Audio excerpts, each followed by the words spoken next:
जी अस्सलाम वालेकुम व्यूवर्स। मैं आपका होस्ट अब्दुल वाहद ख़ान साथी दोस्त मोहम्मद सुहेल चुराही के साथ इस वक्त मैं मौजूद हूँ अपने ऑफिस लाहौर में।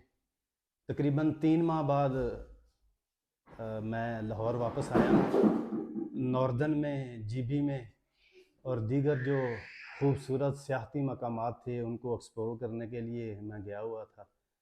तो कुछ ज़ाती मसरूफियात की वजह से कुछ दिनों के लिए मुझे आना पड़ा अपना सफ़र अधूरा छोड़कर। तो इंशाल्लाह कुछ दिन लाहौर यहाँ स्टे होगा।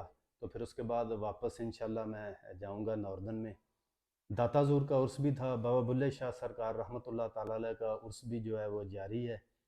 तो आप लोग जिन्होंने अभी तक हमारे चैनल को सब्सक्राइब नहीं किया तो बराए मेहरबानी हमारे चैनल को सब्सक्राइब करें, बेल आइकन पे क्लिक करें ताकि आने वाली हर नई वीडियो आप तक पहुंच सके।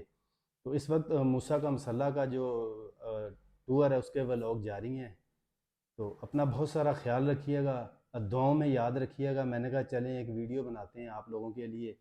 तो दुआओं में याद रखिएगा, अपना बहुत सारा ख्याल रखिएगा। अल्लाह हाफिज़।